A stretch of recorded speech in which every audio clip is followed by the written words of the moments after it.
Well, this has me absolutely psyched. 3D Realms is back in action after a brief time in limbo, though nowadays they're owned and operated by Interceptor Entertainment in Denmark. And to celebrate their fresh new Danish overlords and formal return to releasing games, the 3D Realms anthology has been released on 3drealms.com for $20.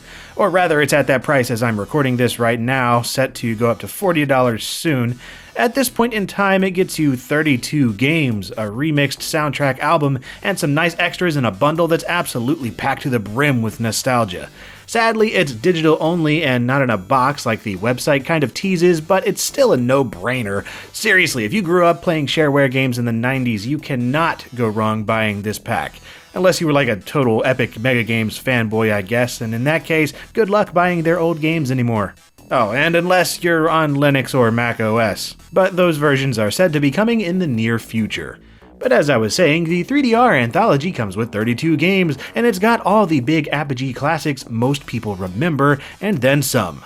The website claims this is the entire 3D Realms library, though that's not strictly true. You've got all the well-remembered names, your Commander Keens and Duke Nukems and Wacky Wheels and Raptor and all that good stuff, but there are some notable omissions beyond the games you would expect to be left out, like Max Payne and Prey, which are now owned by other companies entirely. Games like the various Apogee puzzle and trivia packs, the Kraz series, Boppin', Xenophage, Dark Ages, and Balls of Steel. I asked 3D Realms on Twitter about this, and they said that more of their games are on the way, with Balls of Steel in particular awaiting some Windows 8 fixes before it goes live. And if this triggers your obsessive completionist tendencies, these games are all either freeware now or are available on Steam and GOG from other publishers, so you don't have to do without them, but it would just be nice to have everything in one launcher for one price. The pack also includes 3D Realms Re-Rochestrated, a musical compilation featuring 9 recomposed Apogee and 3D Realm game tracks by Andrew Hulsholt. Not sure if I'm pronouncing that right, is the guy behind the soundtracks to Brutal Doom and the Rise of the Triad reboot. You get it in FLAC MP3 and 24-bit WAV files, and it rocks hard enough to about be worth the price of admission on its own.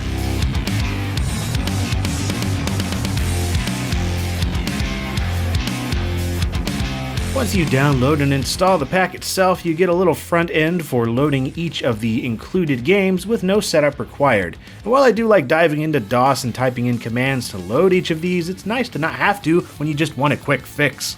You don't even have to load anything separate to play the additional registered episodes, since it starts up a batch file with a simple numeric selection. You can also use the launcher to browse the manuals and registration goodies for each game, and these are actually scans of the original documents and not just text files, which is a very nice touch. Many of these I've never seen before, even though I owned the registered floppies, so I was all over this. The games themselves run in DOSBox for the most part, which is to be expected, being mainly DOS games, and as far as I could tell, they're set up quite nicely, with only a few games having some cycles issues, and things like the music not being enabled by default. But if you know DOSBox and don't mind poking around some files, it's not hard to fix this stuff on your own, at least until they update the pack themselves. The games are, by and large, what you'd expect. All are delicious full versions, and all are stuffed with chocolatey Apogee filling. There are a few exceptions, though, like Duke Nukem 2, which features some controversial different sprites and graphics in the same way that the Steam version did. I'd rather just have the original game. And Duke 3D, that only includes the Atomic Edition, none of the extra episodes that were included in other recent releases. So if you're really after those two games and are kind of my mindset, I'd recommend Duke 2 on GOG and Megaton Edition on Steam for Duke 3D, but it doesn't bother me enough not to recommend the whole pack, which I still do because this is dreamlike to my inner 10-year-old. Seriously, that kid in me is freaking out and fanboying all over the place. I mean, I'm making this friggin' video. I wasn't asked to do it, I just got excited as soon as I saw this. I love these games. And sure, a lot of my excitement is driven by pure unbridled nostalgia, and I will admit that freely. Some of these games really just aren't all that great anymore, sad to say, but Apogee titles, even the crappier ones, were staples of my growth as a gamer, with Crystal Caves being my first game and Duke Nukem 3D heartily marinating my adolescent years, and I played almost every single one of the other games in this pack at some point or another. And despite some of them being kinda lame, most of them I think still hold up very well and are worth playing today, not to mention just being historic titles on the PC. So for me personally, it's just great to see almost everything collected in one spot instead of having to hunt down individual downloads on a late 90s looking website like you had to before. And the stellar extras like the manual scans and reimagined soundtrack album just make it all the merrier. So if shareware is your thing and you remember some of this stuff, I'd say go ahead and give this thing a look. Personally, I still think 40 is not that bad of a deal, and that's for you to decide yourself, of course.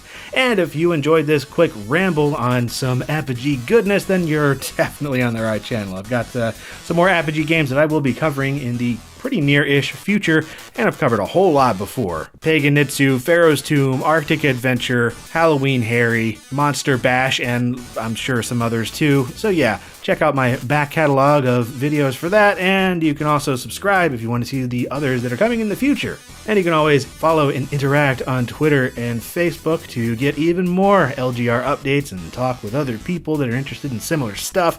And you can also support the show on Patreon, allowing you to do all that Patreon support stuff. If you don't know what all that's about, well, go there and check it out. You can see videos early and get signed floppy disks and a bunch of other cool stuff. So yeah, go check that out if you're not familiar with it. And as always, thank you very much for watching.